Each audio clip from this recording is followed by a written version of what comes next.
आज गणेश चतुर्थी के मौके पर घर घर भगवान गणेश विराज रहे हैं।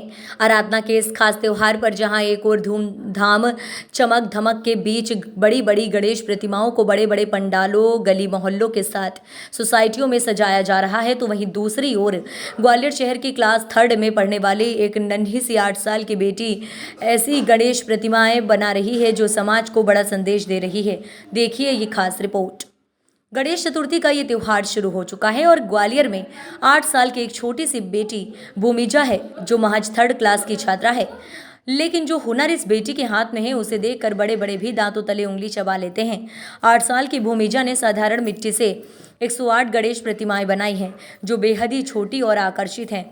जो भी इन प्रतिमाओं को देखता है वह भूमिजा की तारीफ किए बिना नहीं रहता है।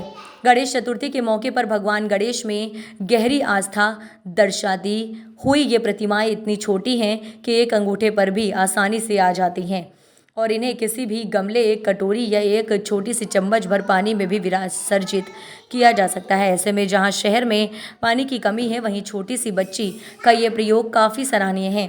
भूमिजा का कहना है कि आज वाटर बॉडी जी बहुत कमी बची है। बड़ी प्रतिमाएं पानी को प्रदूषित करती हैं, लेकिन ये छोटी प्रतिमाएं आस्था परंपरा को बरकरार रखते हुए आसानी से घर में ही बहुत कम पानी में विसर्जित हो जाती हैं। मेरा नाम भूमिजा कैलासिया है। मैं कक्षा 3 में पढ़ती हूँ। मैंने बहुत छोटे छोटे गणेश जी बनाए हैं। क्यों बनाए? मैंने छोटे छोटे गणेश जी इसलिए बनाए हैं क्योंकि लोग बड़े बड़े गणेश जी बना के जब उन्हें नदियों में डालते हैं तो उससे वाटर पॉल्यूशन होता है और अपने शहर में लिमिटेड ही नदी होती है। तो इनको कैसे विसर्जित कर सकते हैं? छोटे छोटे गणेश जी को हम अपने घर की किसी भी कटोरी या चम्मच में विसर्जित करके उन्हें अपने गमलों में भी डाल सकते हैं। इससे क्या फ़ायदा मिलेगा?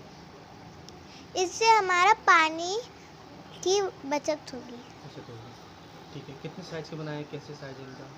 ये बहुत छोटे छोटे साइज के हैं। छोटे साइज। ठीक। ये बताइए कि किस तरह से आप ये बिटिया का मैसेज देखते हैं? छोटी सी उम्र में बड़ा मैसेज दे रही है। अब यही मैसेज दे रही है कि मतलब इतनी छोटी बच्ची, वो सबसे बड़ी बात, बड़े बड़े तो बहुत लोग बना सकते हैं, लेकिन छोटे छोटे जो बनाए उसमें बहुत कठिन चीज़ है जी। कितना मेहनत लगती है इस बच्ची के साथ? बच्ची को बहुत टाइम लगा बनने में? कितना दिन लगती है जी? बना लेती करीबन आधा घंटे ही इसको टाइम मिलता है। कैसे प्रेरणा कैसे मिली कि बना? प्रेरणा तो यही मिली कि ये बना के ला रही थी छोटे छोटे मिट्टी के, तो फिर मैंने बोला, मैंने कि आप ऐसे बना रही हो तो एक अभी गणेश उत्सव आ रहे हैं, उसके लिए आप बनाओ। क्या मैसेज दिया है इस बच्ची ने छोटी सी उम्र में? इस बच्ची ने तो यही मैसेज दिया है कि देखो, मतलब बड़े गणेश जी ले जाते हैं गणपति, वो कितने बड़े तालाबों में या नदी में विसर्जन करते हैं तो कितनी गंदगी होती है, दिक्कत। लेकिन अपने छोटे क्या, अपन को पूजा करना है तो घर में बैठा के अपने घर में विसर्जन करो, इससे गंदगी नहीं होगी, प्रदूषण नहीं फैलेगा, मतलब ये पर्यावरण मतलब स्वच्छ रहेगा। तो आप कितना बड़ा समाज के लिए एक बड़ा परिवर्तन की तरफ देखते हैं? भूमिजा ने समाज को बहुत बड़ा मैसेज दिया है कि छोटे छोटे गणेश जी से भी हम अपनी आस्था को बनाए रख सकते हैं और इनकी पूजा करके, इनका विसर्जन करके हम पर्यावरण को भी बचा सकते हैं। तो भूमिजा को मैं बहुत बहुत धन्यवाद देना चाहूँगी और भी बच्चे इससे प्रेरणा लेके ये अच्छा कार्य करें। अपना नाम बता दीजिए। मेरा नाम दीप्ति पाठक है। ठीक है। भूमिजा की इस छोटी सी उम्र में बड़े काम को आप किस तरह से देख रहे हैं और आपके हाथ में कैसे हैं ये गणेश जी?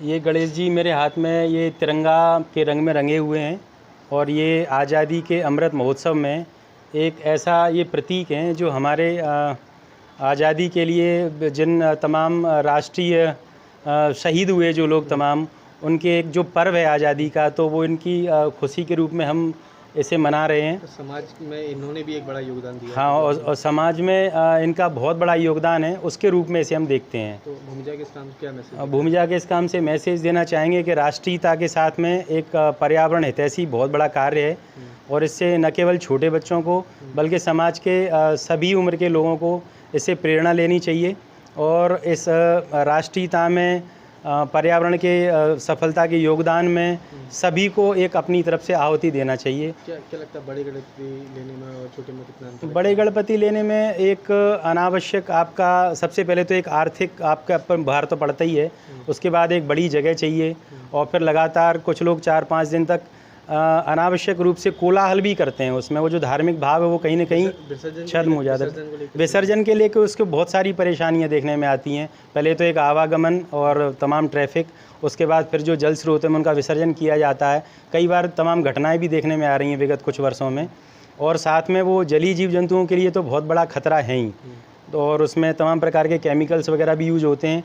तो मैं ये चाहता हूँ कि इस प्रकार की जो पहल है, और ऐसे जो मिट्टी के पर्यावरण के लिए लाभकारी पदार्थों से निर्मित ऐसे जो गणेश जी हैं जो स्थान भी कम घेरते हैं, और कहीं भी इनका विसर्जन बड़ी आसानी से किया जा सकता है।